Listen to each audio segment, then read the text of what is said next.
ทั่วในบ่ได้พี่น้องสิลงผักบงหมดเนาะนี่ผักบงนี่ถือว่า20 วันเนาะว่า3 อาทิตย์แล้วได้เก็บนี่เก็บอยู่ฮะเห็นบ่แต่ว่าผักทั่วแล้วลุบลงผักทั่วนี่อันนี้ข้ามผักทั่วลุบแต่ว่าลงผักบงต่อ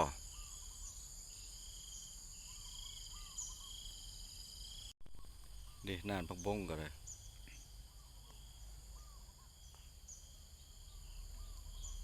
กล้องกับโบอยากมีการสั้นนะพี่น้องขอโทษขออภัยผักบงหมดเลยนี่พี่น้องสิลกไปส่งให้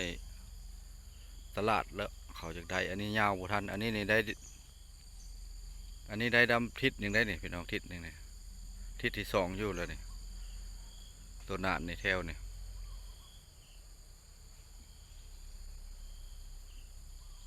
ลงผักบงในใครในมันไวพี่น้องเล็บเอามันมดพร้อมเขาให้ราคานะ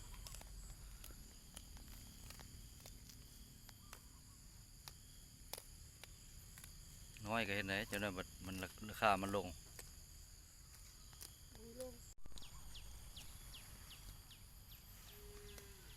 คนลาวเขาเลยกินผักน้อยส่วนหลายต่างประเทศนี่กินผักหลายผักบงนี่กินดีมักขั่วมักจืนแต่ว่าในมันก็ยังเอามาแต่ประเทศเพื่อนบ้านเขาได้ในมันได้โลละแสนกีบถงโลนะพี่น้องโลละแสนแล้วก็โยเกือบ200 บาทคนเลยเนาะได้200ละเพราะว่า100 60 พันเนาะได้200หรือว่า100ไปปลายจังหน่อยในของเวียดละ70แต่ว่า70มันทางบ่ได้น้ำหนักบ่คือของไทยอันนี้นะของไทยเนี่ยในของไทย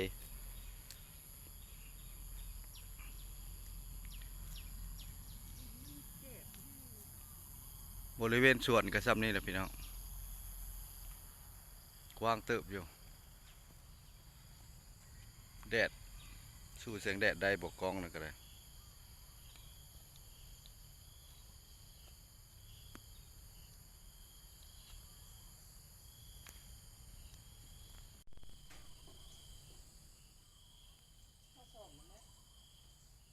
ที่ชอบเนาะไว้ให้ละ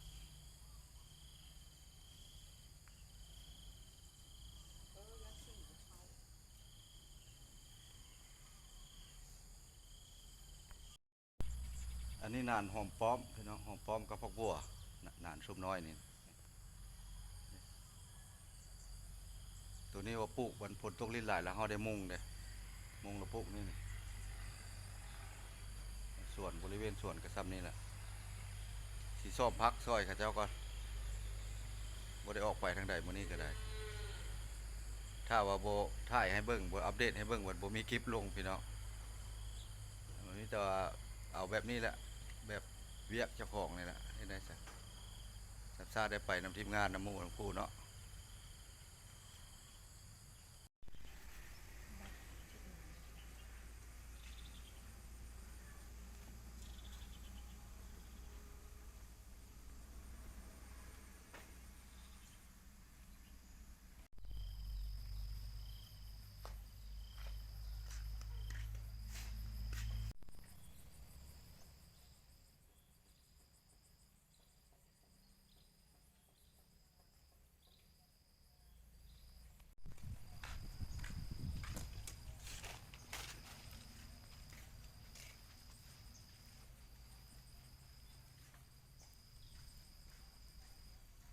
กินง่ายกับบาดพี่น้องเอ้ย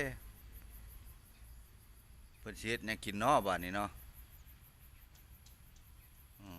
ว่าปิ้งเป็ดกินจี้เป็ดกินว่ะไปเบิ่งบัดนี้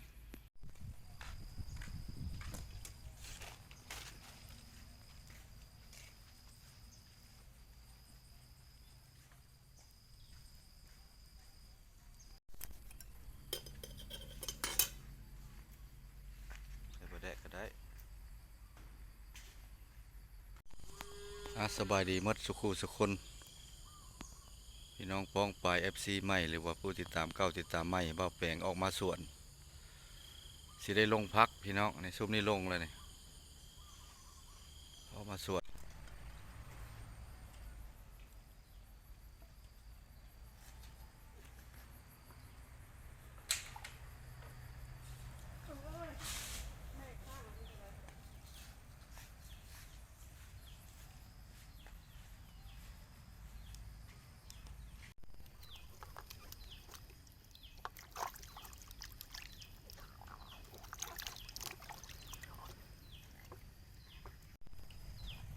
เมื่อยแล้วก็เป็ดกินเนาะเป็ดบูดเลย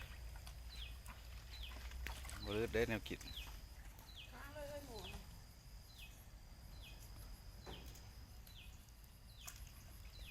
ต้มเอาเพาะต้มสดน้ำสดในมาส่วนกับบได้ปลากับเจ้าข้าเป็ดเลยพี่น้องข้าเป็ดกิน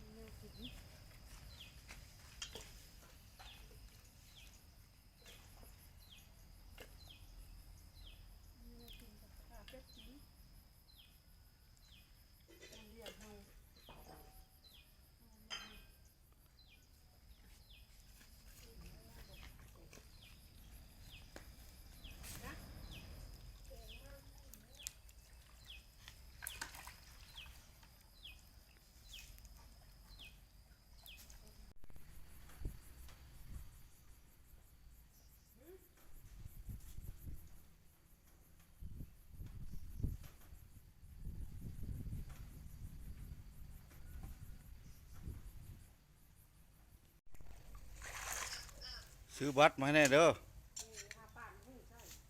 บัตรมาใช้ราคาเนี่ยบัตรบ่มีนี่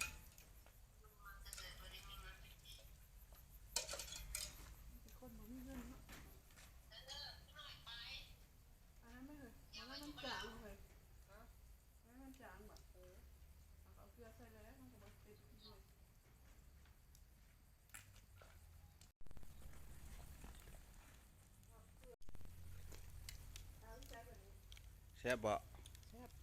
อร่อย นับเกลือได้ใช่จะเว้า บ่ว่าดอกเกลือบ่มี บ่นับเกลือให้เมื่อวานเราได้ไปซื้อ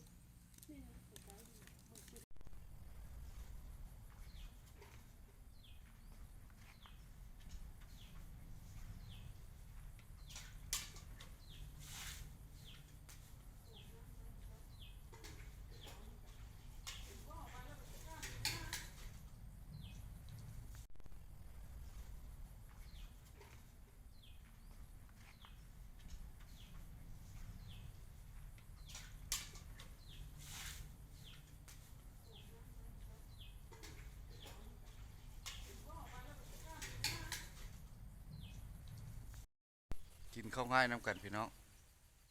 บ่มีแนวกินหยังบ่มีหยังกินแต่ว่าต้มเป็ดกินลิ้นเฮ็ดส่วนลงผักบงนี่แหละพอมันบ่มันวิดผลแล้วก็เฮ็ดลองเบิ่งพี่น้องทีมงานนำกันทีมงานกินข้าวง่ายนำกันเด้อต้มเป็ดเด้อพี่น้องชาวไทยเฮาคือกันนี่กำลังต้ม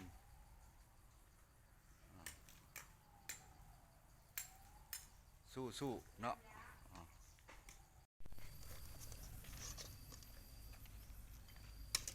น้ำมาเลย เปื่อยบ่เปื่อยเนาะเปื่อยอร่อย เรามานั่งคุย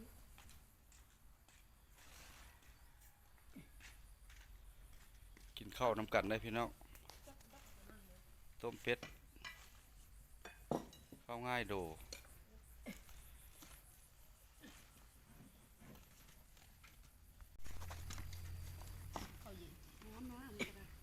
ฮ้อนข้าวฮ้อนเนาะมาพี่น้องกินข้าวน้ำกันต้มเป็ด แล้ว กินข้าวง่ายอยู่ป่าอยู่ดงป่ากับใกล้เมืองอยู่ดอกมันสวนนี่ เอาคุณแล้วก็ป้ามือผัดติดจะต้นคนมันเป็นได้ได้นะบากินเนาะ ลูกพุ่งบัวมันใส่ก็ได้บ่ ได้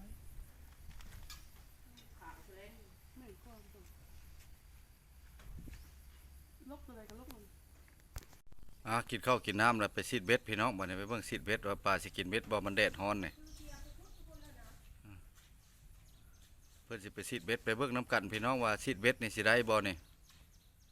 มันร้อนป่านนี่สิได้อยู่ดอกเนาะเป็นตะกินเบ็ดอยู่บ่ปลาลงวางหญ้านี่หมดบ่มีฮอดติ่งน้ำเลยนี่แต่ว่ายามมันหลายสะสิไปเลาะซิดมันหลายสะพุ่นล่ะทางส้นพุ่น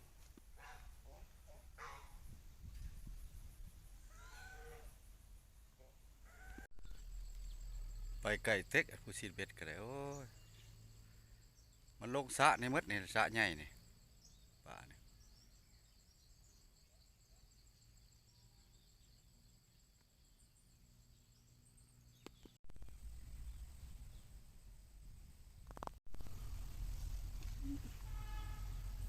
มันก็มีบ่สะนี่ปลา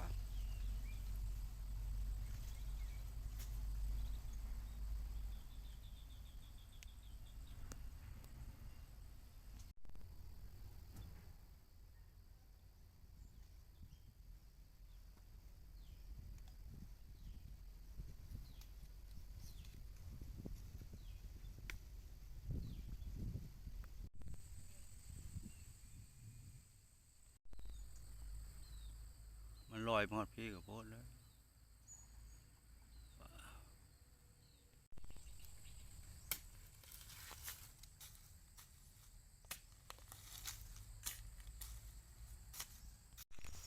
ว้าเห็ดป้อมเห็ดบ่เอาเกิบเห็ดบัด เอาเกิบเฮ็ดต้องเอายังเฮ็ดซะ ก็เรียกว่าเอาอันสโนว์ผู้บ่นี่ก็ได้